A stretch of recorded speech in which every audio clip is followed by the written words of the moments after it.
आदिवासी का दर्जा दिए जाने की मांग को लेकर कुर्मी महतो समाज जहां एक तरफ आंदोलन कर रहा है, वहीं झारखंड के जनजातीय समुदाय के लोग भी इस मांग को नाजायज ठहराते हुए इस आंदोलन के विरोध में आंदोलन करने की रणनीति बना रहे हैं।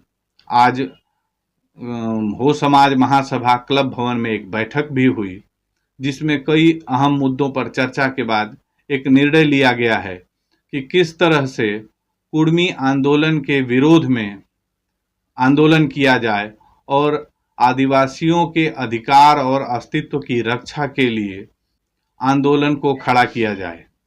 ये चरणबद्ध आंदोलन की तैयारी को लेकर पूरी कार्य योजना आज बनी है। देखिए इस रिपोर्ट को।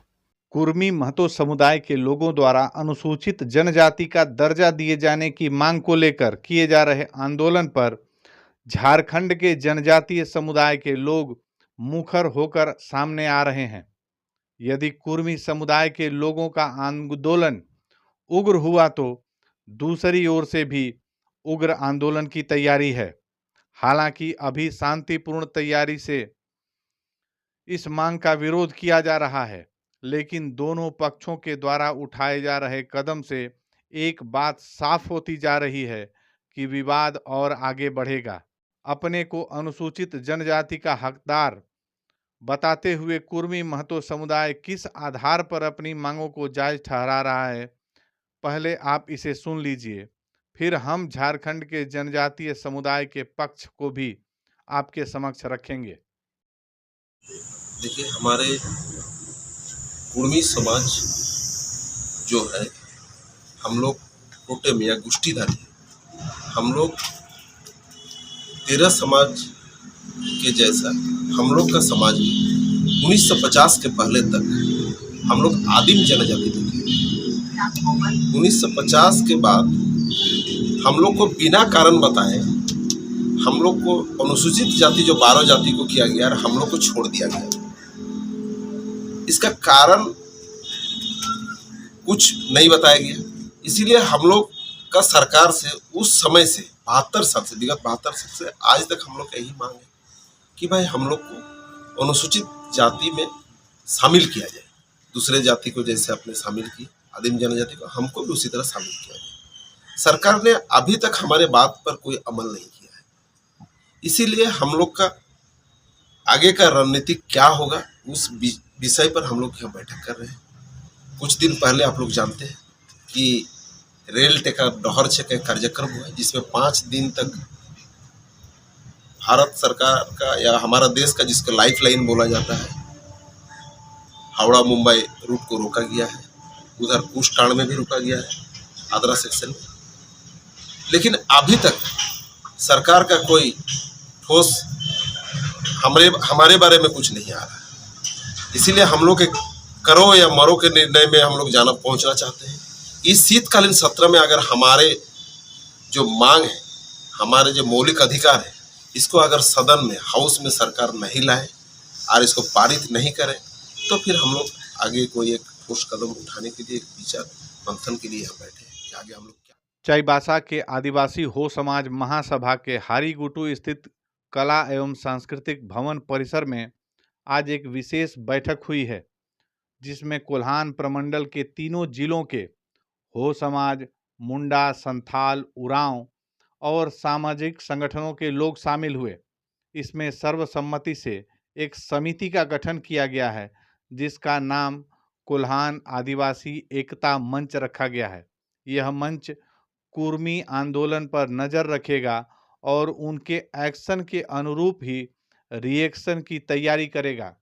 इस मंच का मुख्य संयोजक सुशील कुमार पूर्ति को बनाया गया है, जबकि सामाजिक कार्यकर्ता और अधिवक्ता रमेश जेराई को अध्यक्ष और वीर सिंह बिरुली को सचिव बनाया गया है।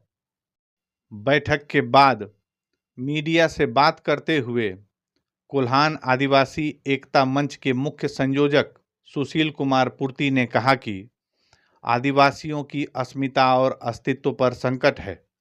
यदि कुर्मी समाज को आदिवासी बनाया जाता है तो बाकी के सभी आदिवासी के लिए हानिकारक होगा।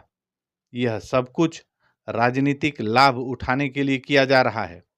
श्री पूर्ति ने कहा कि वैसे तो आदिवासी शांति प्रिय होते हैं, लेकिन यदि कोई हमें छेड़ेगा और हमारी भावी पीढ़ी के भविष्य के साथ खिलवाड़ करेगा तो हम पीछे नहीं रहेंगे।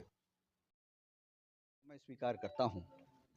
आज की इस बैठक में जो ज्वलंत मामला आया है वह आदिवासियों के हित में और आदिवासियों की अस्मिता, उनकी संस्कृति, उनकी सभ्यता, उनका धर्म, उनका रहन सहन और उनकी भावी पीढ़ियों के भविष्य की चिंता को लेकर यह बैठक हुई है।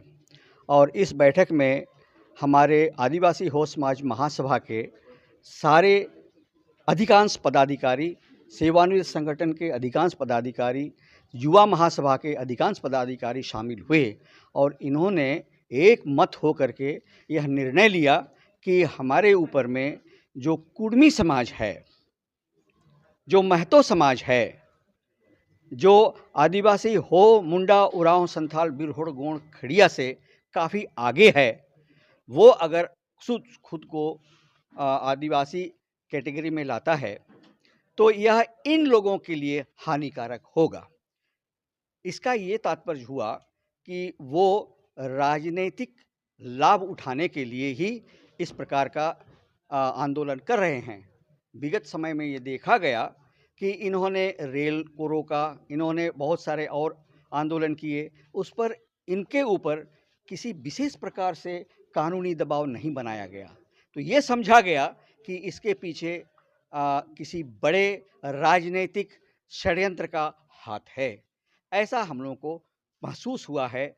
इसलिए आदिवासी हो, मुंडा, उरांव, संथाल, बिरहोड़, गोंड, खड़िया जितने हैं, ये सभी अपनी, जैसा कि बताया, अपने अस्तित्व की रक्षा करने के लिए कदम बढ़ाना चाह रहे हैं और बढ़ाएंगे। तो आगे क्या रणनीति होगी? आगे की हमारी रणनीति ये होगी कि हम सरकार को सूचित करते हुए, स्थानीय प्रशासन को जानकारी में रखते हुए, बल्कि उनका साथ लेते हुए अपने कार्यक्रम को आगे स्लोगन के साथ में, झंडों के साथ में रैली करेंगे और शांतिपूर्वक रैली करेंगे।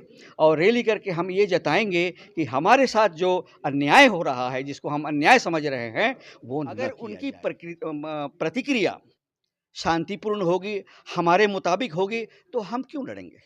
हम नहीं लड़ेंगे। वैसे भी हम शांति प्रिय लोग हैं और शांतिपूर्वक अपना जीवन यापन करते हैं और हमें इस प्रकार का कोई उत्पात करने की हमारी इच्छा नहीं है। लेकिन यदि कोई हमें छेड़ेगा, हमारे अस्तित्व से खेलेगा, हमारे भविष्य से खेलेगा, हमारी भावी पीढ़ी के लिए एक प्रॉब्लम क्रिएट करेगा, तो हम कैसे पीछे रहेंगे?